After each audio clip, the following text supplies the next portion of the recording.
So I want to talk about that time before Suede got big. You're unknown at this stage when you're writing these songs. No one knows who Suede are. Did you have an idea of an audience, or were you just getting out what had to get out? Yeah, I did have an idea of an audience. I wanted to write songs that were poetic and beautiful and sad and sexual, and I didn't see anyone else doing it. And I knew that people out there would want to hear things like that, that would want to hear a documented reality. Yeah, I did have an idea of an audience. You know, I suppose, you know, a lot of people sort of sitting in, you know, bedrooms on their own, and, you know, yeah, I didn't see anyone speaking to those people. Well, let's put it in the context of the time. I mean, this was the very early 90s. This was the grunge era, so Suede were really very different. First of all, you're English and you're singing about very English things. Yeah, yeah. So that must have been a way of instantly marking yourself out.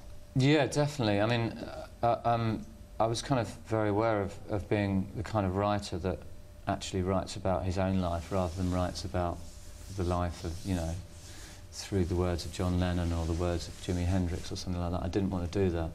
I wanted to document how I saw the world, and I saw the world through the eyes of a poor, white,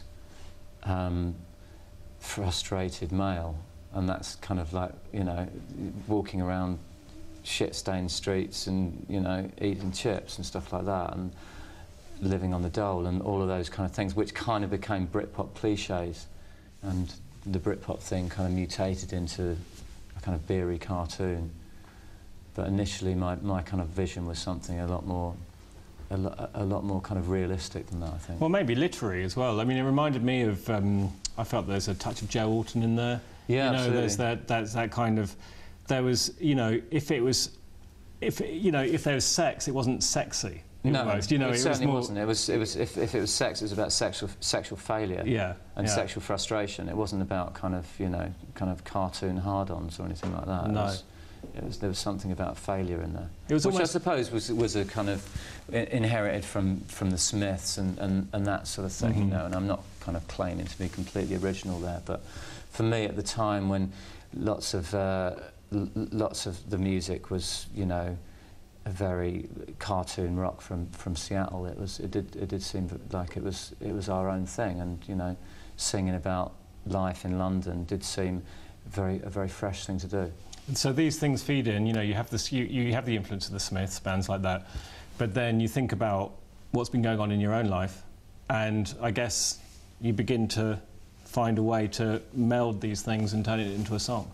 Absolutely, yeah. And it was always, for me, kind of like, you know, the beauty of bands like the Smiths and the Sex Pistols and all of those bands that I grew up with, was that they did seem to sing about their own lives, and that was such a powerful thing. They used the detail of their lives, and that for me is the key thing about songwriting.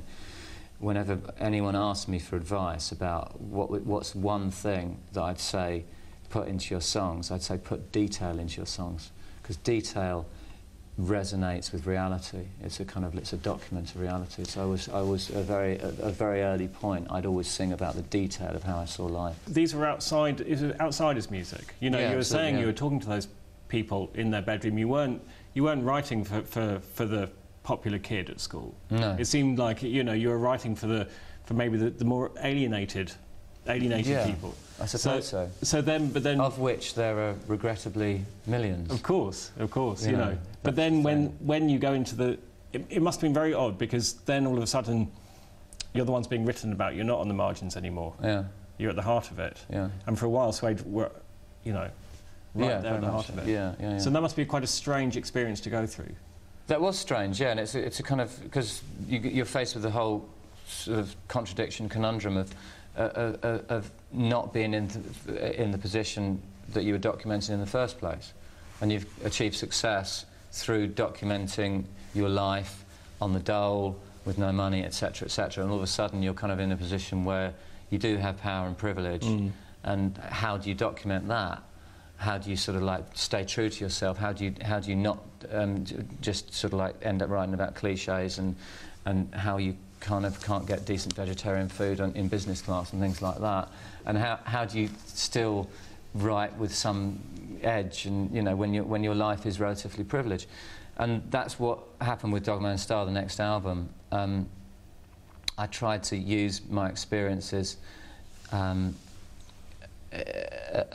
seeing the world in a way, without, you know, trying to make world music or anything like that. I sort of saw the world as a more, instead of seeing the world as a bedsit in West London, I saw the world as a huge place. And there were songs on the next album that kind of were inspired by visits to Japan, and, you know, visits to America, and just about kind of like seeing the world as this huge accessible place, a huge exciting place. And I started seeing myself as a sort of citizen of the world rather than just a kind of a grubby little indie kid.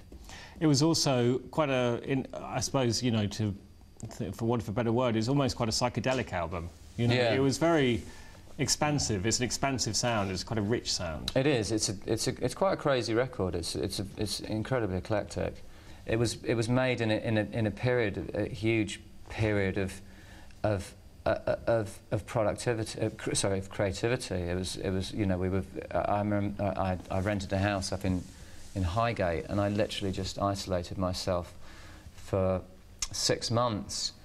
I seem to remember reading somewhere that during that time in Highgate you took a lot of LSD. Yeah. Can you write on LSD? I mean, you know... Lots of, you know, I've got a kind of pet theory about all this. It's lots of... there's lots of kind of nonsense in the media linking drugs with creativity. And I just think that's absolute rubbish. I just don't... I don't think that... I think that the point is that the sort of people that have creative minds tend to be drawn to drugs, but drugs don't actually inspire creativity in any way. I mean, I did take a lot of LSD, and I take a lot of ecstasy when I was making that album in particular, and maybe it was all part of the craziness, but I can't say whether it made it a better album or not. Maybe it would have been twice as good an album if I hadn't. I mean, I guess I used to see it as my duty to turn myself into as strange a person as I possibly could. And that's part of it. And one of the ways I did that was by taking drugs. Yeah. You know, that was my duty, as I suppose my kind of like slavery to my persona. You know, at that time I didn't have any interest in Brett Anderson as a real human being. All I cared about was what I created through my persona. And so the consequences, the long-term consequences of damaging yourself just didn't matter to me. It was about kind of like what came out on vinyl at the end of it. How about the Wild Ones? This was from Dogman Star. Yeah. When can you remember writing that, and what inspired it? Yeah, I mean, it's, you know, I took the title from a Marlon Brando film, but the song is just about, you know, the failure of a relationship, like lots of my songs are about. The breakdown of a relationship. And I remember having a dream about this song, and actually dreaming every single musical note crystal clear in my head. It was an amazing dream that I've unfortunately never been able to have since. But that I heard every single note of the song in my head in my dream, and it was just such a bizarre and wonderful experience. That's incredible. And so the following day presumably was a productive day after that dream. Yeah, no. It was kind of while I was writing it, so it's kind of, it's just so in my head. I was so in the thick of doing it. Yeah, but this is a song that, if I had to choose one song that represented that I'd be happy to represent my whole career, it'd be this one song. Let's hear it. Let's hear it.